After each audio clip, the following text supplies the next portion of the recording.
నమస్తే, welcome to Aadya media. నేను మీ స్వర్ణ. ప్రస్తుతం మనతో పాటు ఉన్నారు సినీ క్రిటిక్ విజ్ఞాన్ గారు. హలో అండి విజ్ఞాన్ గారు. నరేష్కి సంబంధించిన సినిమా మళ్ళీ పెళ్ళిలో సాంగ్ కూడా రిలీజ్ అయింది. ఎప్పుడో వింటేజ్లో ఉండే లాంటి లుక్లో ఇద్దరు మెరిసిపోయారనే చెప్పచ్చు. చాలామంది వాటిని చూసి మురిసిపోతున్నారు కదా, మీరెంత మురిసిపోయారు? నేనెంతో మురిసిపోయాను అనుకుంటే విషయానికి వస్తే యాక్చువల్గా మళ్ళీ పెళ్ళి ఏదో చూసాము. సో ఓకే, నాట్ బ్యాడ్ అనిపించింది ఫస్ట్ స్టార్టింగ్ చూసుకుంటే. ఆ తర్వాత అంటే ఎంఎస్ రాజు గారి సినిమా కదా, ఏదో ఉంటుందిలే అని చెప్పేసి చూసాము. ఫస్ట్ చిన్న గ్లిమ్స్ రిలీజ్ చేశారు, తర్వాత చిన్న టీజర్ రిలీజ్ చేశారు. ఇప్పుడు వచ్చేసి ఒక ఫస్ట్ సింగిల్ సాంగ్ అనుకోండి, దాంట్లో ఇంతవరకు ఓకే.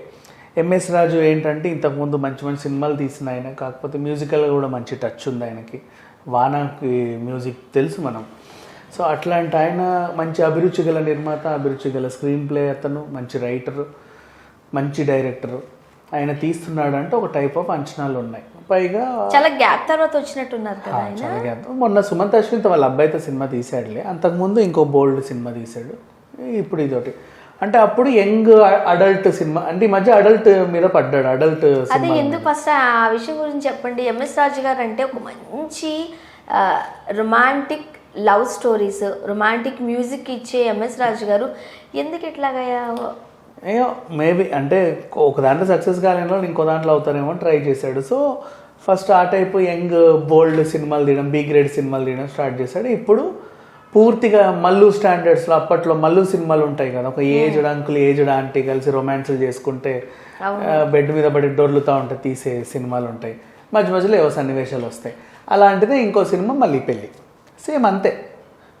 ఇక్కడ కూడా ఒక ఏజ్డ్ అంకుల్, ఒక ఏజ్డ్ ఆంటీ మూతి రుద్దుకుంటూ టీజర్లు ట్రైలర్లు బాగా రిలీజ్ అయ్యాయి. అండ్ తర్వాత ఇంకా మంచం మీద డొర్లేవి ఇప్పుడే చూపించలేదు, రేపు ఏ సర్టిఫికేట్ వచ్చాక చూపించేస్తారు. మళ్ళీ సినిమాలను ఏమి తీసుకోలేదంటారు మీరు? ఏం తీసిపోయింది అంతే. అంటే నువ్వు రొమాన్స్ అంటే మంచం మీదే డొర్లాలా, అదే ఉంటాయి కొన్ని. సో ఏదో ఒక రకంగా తీసుకున్నాడు, అట్లాగే ఉంది ఇది. నాకేం అట్లా ఏమీ అనిపించలేదు. ఇదేం ఫ్యామిలీ సినిమానా మనం ఏమన్నా మాట్లాడుకోవడానికి? బోల్డ్ సినిమా. సో దాని గురించి ఫ్యామిలీ సినిమానే అయ్యి ఉంటుంది అబ్బా. ఒక ఏజ్డ్ అంకుల్ లేకపోతే ఒక ఏజ్డ్ ఆంటీ కొంచెం ఒంటరిగా ఉన్నప్పుడు రకరకాల సర్కమ్స్టాన్సెస్ ఏదైనా బాధపడితే ఇద్దరు కలిశారు. మల్లు సినిమాలే ఇలా ఉంటాయమ్మా. నువ్వు మళ్ళీ చెప్పాలంటే ఇప్పుడు షకీల సినిమాలే కానీ, సునీల సినిమాలే కానీ, చందమామ కథలు సినిమా చూసినప్పుడు మనకు లాస్ట్లో ఆమెని ఇదే నరేష్ గారు సినిమా కూడా ఒకటి ఉంటుంది, ఆమె నాయనమ్మ అవుతుంది. బట్ ఇంత లాస్ట్లో మిథునం లాంటి సినిమాలతో కూడా పోల్చొచ్చు. అవి వేరు, అవి కళాఖండాలు. ప్రతి దాన్ని అట్లా చేయొచ్చు. అట్లా దానికి దీనికి కంపారిజన్ లేదంటారు. చందమామ కథలు వేరు, అదొక మంచి మూవీ అది. సరే, ఇది ఈ విషయానికి వస్తే ఇక్కడ ఏముంది సింపుల్గా కథ, ఓవరాల్గా కథ ఏంటంటే ఒక యథార్థ గాథ, నిజంగా ఒక లైఫ్ స్టోరీలో జరిగింది ఇక్కడ ఉందన్నమాట. ఆ నిజంగా లైఫ్ స్టోరీలో ఏం జరిగింది? ఒక ఆయనకి పెళ్ళయింది, విడాకులు ఇచ్చాడు, మళ్ళీ పెళ్ళయింది, మళ్ళీ విడాకులు ఇచ్చాడు, మళ్ళీ పెళ్ళయింది. ఈమె కూడా విడాకులు ఇద్దాం అనుకున్నాడు, ఆ విడాకులు ఇవ్వట్లేదు. సో ఆమెను చాలా ఇబ్బంది పెట్టాడు. ఈమె ఏం చేసిందా, ఇబ్బంది కోసం కోర్టుకి ఎక్కింది. సరే అంటే రచ్చకెక్కింది గొడవ. ఎందుకు ఈమెను వదిలించుకోవాలనుకున్నాడు, ఈయనకు మళ్ళీ ఇంకొకటి తగిలేరు. ఈ మొదలు అట్లా ఇంతకుముందు ఈజీగా వర్కౌట్ అయింది. ఫస్ట్ పెళ్లి చేసుకున్నాడు, రెండో వాళ్ళు దొరకగానే వదిలేశాడు, మళ్ళీ రెండో వాళ్ళు దొరకగానే వదిలేశాడు. ఇప్పుడు నాలుగోడు దొరికే మూడో వాళ్ళు వదలక ప్రాణం మీదకి పట్టుకున్నారు. పైగా ఆమె ఇంకా ఏంటంటే మీద పడి రక్కేస్తుంది. వీళ్ళిద్దరు కలిసి లాడ్జిలలో, పబ్బులలో ఎక్కడ పడితే అక్కడ డోర్లుతున్నారు ఇష్టం ఉన్నట్టు. పార్కులలో ఎక్కడ పడితే అక్కడ డోర్లుతూ ఉంటే డైరెక్ట్ లాడ్జ్కి, హోటల్కి వెళ్ళి పిలిచి చెప్పు బట్టి తన్ని, పోలీసులకు కూడా బట్టి, ఇట్లాంటి రకరకాలు అయ్యాయి అనమాట ఈ యథార్థ గాథలో. సో ఇప్పుడు ఆ యాంగిల్లే తీసుకున్నారు. అది చెప్పాలనుకుంటే ఏ బోల్డ్ బి గ్రేడ్ సినిమాలని ఇవే కంటెంట్ కదా. కొన్నిట్లో భర్త సుఖ పెట్టాడు, ఈమెకి సుఖం కోసం ఇంక పక్కింట్లోనే ఎత్తుక్కుంటుంది. ఇంకొన్నాళ్ళేమో భార్యతో సుఖం ఉండదు, ఇంకో సుఖం కోసం ఇంకోటి ఎత్తుక్కుంటారు. ఇంకొన్ని సినిమాలలో ఒక ఆయన సుఖంగా సంసారం చేసుకుంటారు, ఇంకో ఒంటరి మహిళ తగిలితే ఆమెతో ఎఫ్ఐఆర్ పెట్టుకుంటాడు. ఇవే కదా బేసిక్ బోల్డ్ స్టోరీలన్నీ ఇట్లాగే ఉంటాయి. పెద్దగా దాంట్లో విచిత్రం వింతలే ఉండవు. ఇది కూడా ఆ కోవకు చెందింది. కాకపోతే ఎంఎస్ రాజు గారు తీసినందుకు కొంచెం బాధేస్తుంది.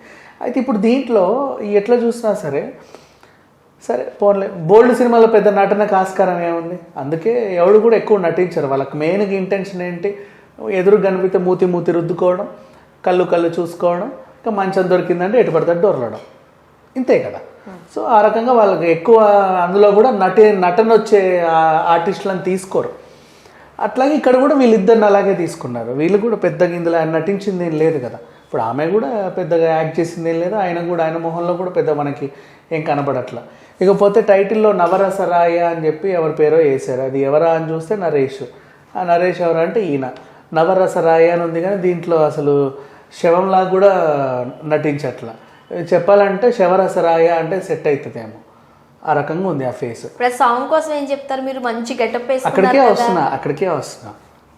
ఇకపోతే నెక్స్ట్ ఇంత ఉంది, దీంట్లో ఏం లేదు. ఓవరాల్గా ఇదంతా ఒక బోల్డ్ టైప్ ఆఫ్ సిట్యువేషన్. అంటే ఎక్కువ ఎమోషన్స్కి కానీ పెయిన్కి కానీ విరహ వేదన, నరకయాతన ఇవన్నీ ఉంటాయి కదా, వీటికి స్కోప్ లేని నార్మల్ అదేంటిది కామంతో రగిలిపోయే ఒక లేటు వయసు జంట కథ అనుకోవచ్చు. అట్లాంటి దాంట్లో ఆ కామం ఏంటో తెలియదు కానీ ఈయన మాత్రం పాట ఎలా పాడాలంటే ఆ కుల్కర్ని మామూలుగా పాడాల, ఎక్కడికో వెళ్ళిపోయి అని చెప్పి మొత్తం నరాలు దిగేలాగా పాడేశాడు. అట్లాంటి పాటలు నిజంగా చూస్తే ఒక యువజంట ఎంతోమంది అసలు ఇట్లా వస్తుంటే వాళ్ళు రక్కుతుంటే, కొట్టడానికి వస్తుంటే, తల నరకడానికి వస్తే తప్పించుకొని ఎక్కడికో వెళ్తే అడవిలోకి వెళ్ళినా వాళ్ళని ఎవడో వెంటాడుతూ ఉంటే, అంటే అంత స్ట్రగుల్ చేసే ఒక జంట ఏదైతే ఉంటుందో వాళ్ళకి ఉండాల్సిన ఒక పాటని ఇక్కడ తీసుకొచ్చి ఒక బి గ్రేడ్ అదేంటిది ఆర్టిస్టులకు పెట్టారు. సో ఆ రకంగా చూసుకుంటే అక్కడ కామెడీ అయిపోయింది, పెద్దగా ఏం లేదు. అఫ్కోర్స్ అనంత శ్రీరామ్ పాట సాంగ్ బాగానే రాశాడు, కాకపోతే ఆయన సురేష్ బొబ్బిలి కూడా మ్యూజిక్ బాగున్నా. ముఖ్యంగా ఆ ఏజ్ వాళ్ళకి అలాంటి సాంగ్ అవసరమా అనేది కొంతమంది అభిప్రాయం. అసలు వాళ్ళకి పాట అవసరమా ఫస్ట్, అలాంటి ఇలాంటి అనేది బదులు వాళ్ళకి సినిమా అవసరమా అంటే ఆ ఏజ్ వాళ్ళకి అన్నట్లా. ఇప్పుడు ఓల్డ్ ఏజ్లో మొన్న రాజేంద్ర ప్రసాద్ గారు అప్పట్లో ఆమె హీరోయిన్తో పేరు మర్చిపోయాను నేను, అరే నోట్లోకి రావట్లా, అర్చన గారితో మళ్ళీ సినిమా తీస్తున్నాడు. అర్చన గారితో అప్పట్లో ఎప్పుడో వాళ్ళ జంట మంచి హిట్, జాకెట్లెస్గా ఫస్ట్ చేసిన హీరోయిన్ నిరీక్షణ హీరోయిన్. సో అట్లా ఇన్నాళ్ళకి ఇప్పుడు హీరోయిన్లే వాళ్ళు. మిథునంలో ఎస్వి బాలు గారు హీరో, లక్ష్మి గారు హీరోయిన్, మరి ఏం మాట్లాడుతావు అట్లా. అంటే ఎంత ఏజ్ వచ్చినా సరే ఆ ఏజ్ క్యారెక్టర్లో కూడా చాలామంది హీరోయిన్లుగానే ఉంటారు.